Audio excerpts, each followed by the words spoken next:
Bismillahirrahmanirrahim. Assalamualaikum warahmatullahi wabarakatuh. Pada kesempatan kali ini di pertemuan ke-13 ya, kalau nggak salah, kita membahas tentang pelatihan untuk para pekerja atau pegawai di lingkungan kerja industri atau perusahaan ya, di dalam menentukan pelatihan perawatan atau pengelolaan di dalam suatu perawatan sistem di industri itu bertujuan untuk bagaimana program itu bisa berjalan sesuai dengan harapan ya, dapat tercapai suatu harapan di mana tingkat dari kemampuan bekerja berdasarkan hasil dari pekerja itu sendiri dalam melakukan perkembangan dan dalam pelatihannya sendiri ya. Hal ini diukur dengan standar kualitas yang ditentukan oleh perusahaan atau industri ya. Kualitas yang kemarin kita sudah bahas, kemudian quantity, jumlah ya, kualitas, jumlah, kemudian waktu ya, standar waktu yang ditentukan oleh perusahaan. Nah, faktor-faktor yang mendukung di dalam program pelatihan itu adalah yang pertama itu apa yang dibutuhkan untuk program training. Jadi harus ditentukan dulu program apa yang harus dilakukan dalam pengembangan pelatihan di industri itu sendiri. Kemudian di mana dilakukan, di tempat atau di luar, atau di mengundang instruktur dari luar, atau kita yang datang ke perusahaan-perusahaan penerima jasa training ya. Kemudian bagaimana pelaksanaannya. Pelaksanaan itu harus dilihat apakah pelaksanaannya itu harus disesuaikan dengan jadwal ya. Biasanya dalam 1 tahun itu sudah dijadwalkan untuk bagian A, bagian B, bagian C itu sudah ditentukan dalam kurun waktu tertentu, bulan apa training, bulan apa training, itu bergantian. Biasanya sudah dibuatkan jadwal dalam bentuk tabel ya, kalau perusahaan-perusahaan yang mendukung pelatihan secara baik. Kemudian siapa yang bertanggung jawab dalam implementasi dan pelaksanaan training itu sendiri ya. Biasanya ini yang bertanggung jawab itu manajer atau supervisor yang mengusulkan gitu ya. Kemudian siapa sebenarnya yang memberikan instruksi. Nah, yang memberikan instruksi itu ya atasan mereka sendiri yang diusulkan kepada pimpinan di atasnya bahwa perlu sebuah pengembangan atau pelatihan di dalam suatu sistem kerja yang baik gitu ya. Nah, selanjutnya adalah kita lihat apa sih perbedaan antara dari pelatihan dan pengembangan ya. Pengertiannya kita lihat di sini ya, pelatihan adalah pengembangan suatu usaha yang terencana dari suatu organisasi untuk meningkatkan pengetahuan, keterampilan dan kemampuan pegawai, di mana penekanannya adalah peningkatan kemampuan untuk melakukan pekerjaan yang spesifik ya, spesifikasi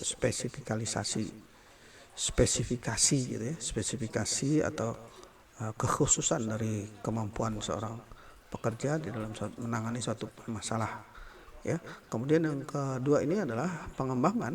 Nah, pengembangan ini tekanannya adalah peningkatan pengetahuan untuk melakukan pekerjaan di masa mendatang. Artinya kalau misalnya ada suatu teknologi baru atau misalnya ada promosi di dalam suatu sistem kerja, yaitu bisa dilakukan penentuan orang-orang yang mampu melakukan kegiatan itu, biasanya promosi jabatan dan seterusnya. Selanjutnya adalah kita lihat di sini tadi udah dibahas ya, pelatihan dan pengembangan itu apa.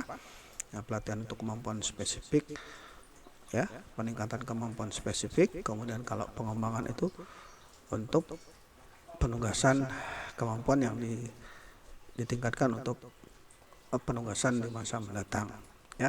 Nah, kesenjangan antara kemampuan kerja dan tuntutan tugas itulah yang harusnya ada kesinambungan. Kalau misalnya kemampuan training, kemampuan saat ini itu disebut pengembangannya berdasarkan training atau pelatihan ya. Untuk yang akan datang itu ada sebuah pengembangan yang untuk promosi jabatan atau promosi untuk menangani suatu teknologi yang baru. Jadi pegawai atau si pekerja itu sudah siap menangani permasalahan yang baru. Nah, dari pengembangan dan pelatihan itu ada pembeda, ya. Misalnya fokusnya adalah kalau pelatihan itu berdasarkan kemampuan spesifik yang relatif sempit, ya. Kalau pengembangan aspek kapasitas dalam setiap penugasan. Kalau jangka waktunya biasanya pelatihan pendek, kalau pengembangan itu panjang. Ya, kemudian tujuannya dapat menunaikan pekerjaan saat ini. Tapi kalau pengembangan dapat menangani berbagai penugasan di masa yang akan datang. Kemudian hasilnya kalau pelatihan itu langsung dan cepat, kalau pengembangan itu melalui suatu proses dan pengalaman kerjanya. Ya, kemudian pembeda yang lain adalah pengukuran efektivitas. Kalau di pelatihan itu biasanya ada penilaian kinerja, analisis biaya, tes kelulusan, kemudian yang terakhir itu adalah sertifikasi. Nah, biasanya kalau misalnya kita ikut pelatihan pasti mendapatkan sertifikat, ya. Sertifikat itu yang digunakan untuk persyaratan administrasi. Ya, kemudian di pengembangan ini adalah sumber daya manusia harus siap. Yang tadi saya katakan bahwa harus siap ditugaskan dimanapun dengan promosi jabatan atau keunggulan yang dimiliki berdasarkan kompetisi yang mereka dapatkan, gitu ya, berdasarkan pengalaman. Nah, inilah sebut pentingnya pengembangan sumber daya manusia itu sendiri. Nah, kalau memang sudah ada pengembangan sumber daya manusia yang baik dengan level-level kriteria yang sudah ditentukan, ya, pasti ada perubahan internal dan ada perubahan eksternal.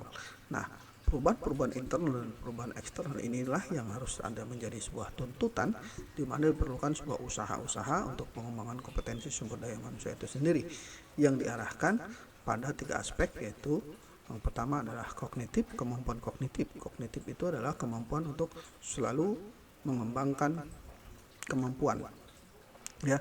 Kemampuan kalau psikomotorik ini adalah yaitu bagaimana bisa melakukan perubahan perilaku, gitu ya. Nah, afektif itu adalah kemampuan yang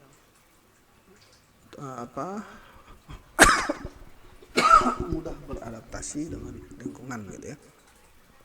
Ya, dari ketiga aspek itu biasanya diperoleh dari pendidikan formal, ya, kemudian dari pelatihan yang diikuti, kemudian dari pengalaman kerja.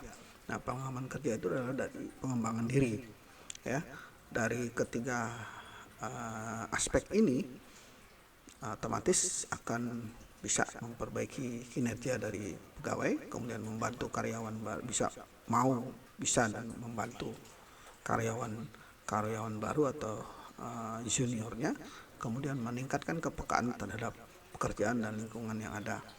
Setelah itu bisa mempersiapkan diri untuk melakukan promosi jabatan, misalnya melalui pengembangan individu itu sendiri. Nah,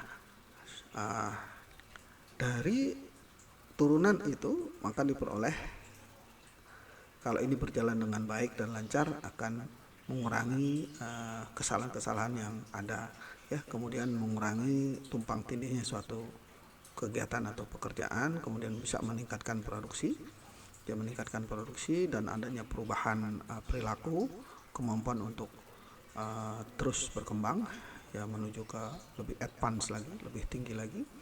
Kemudian tidak perlu adanya pengawasan. Yang paling penting itu adalah kita bekerja tidak perlu diawasi, jadi semua sudah saling percaya. Kalau misalnya masih diawasi itu kan butuh waktu, jadi tidak perlu diawasi, semua pekerjaan tahunya beres, gitu ya. Akhirnya dari semua ini terus berkembang, adanya kemampuan baru, ya. Itu yang bisa saya sampaikan untuk saat ini.